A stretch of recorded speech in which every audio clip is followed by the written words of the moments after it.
আইন বিধান ও নিরঙ্কুশ কর্তৃত্ব একমাত্র আল্লাহর এটাই মহাসত্য।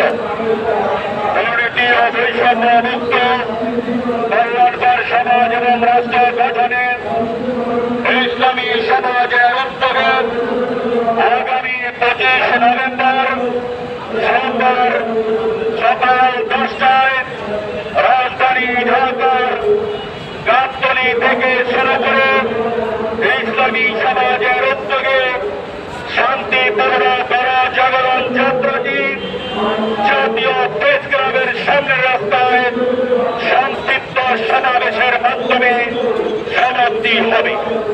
উক্ত সমাবেশের গুরুত্বপূর্ণ বক্তব্য রাখবেন ইসলামী সমাজের উদ্যোগে শান্তিপূর্ণ গণজাগরণ যাত্রার যিনি সার্বিক নেতৃত্ব থাকবেন আল্লাহর সার্বভৌমত্বের ভিত্তিতে তারই আইন বিধানের প্রতিনিধিত্বকারী নেতা ইসলামী সমাজের সম্মানিত আমির হযরত সৈয়দ হুমায়ুন কবির সাহেব।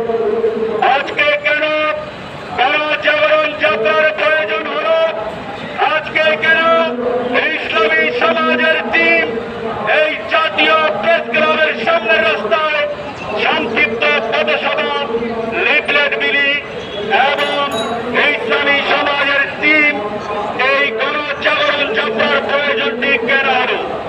আজকে বাংলাদেশে এই সংবিধান সংস্কারের কথা বলা হচ্ছে, অথচ সংবিধান এই সংস্কার করে এই কুফরি শিরকি সংবিধান দিয়ে 1972 সাল থেকে শুরু করে 2024 সাল পর্যন্ত এই 52 বছরেও দেশের মানুষকে শান্তি দিতে পারে নাই।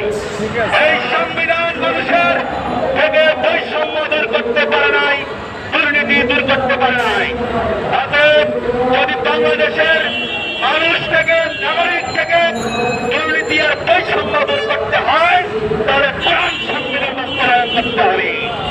এই জন্য ইসলামী সমাজের উদ্যোগে আগামী 25 নভেম্বর সোমবার সকাল 10টা থেকে গাবতলী থেকে শুরু করে ইসলামী সমাজের শান্তিপূর্ণ গণজাগরণ যাত্রা শুরু হয়ে জাতীয় প্রেস ক্লাবের সামনের রাস্তায় শেষ হবে ইনশাআল্লাহ। এই মুহূর্তে আমরা অনুদান করছি জাতীয় প্রেস ক্লাবের সামনের রাস্তায় এই সংক্ষিপ্ত পথসভায় আজকের সভাপতির বক্তব্য রাখবেন ইসলামী সমাজ ঢাকা মহানগর দক্ষিণের সম্মানিত দায়িত্বশীল জনাব মোহাম্মদ সোহেল সাহেব। জনাব মোহাম্মদ সোহেল সাহেবকে গুরুত্বপূর্ণ বক্তব্য রাখার জন্য বিশেষভাবে অনুরোধ করছি।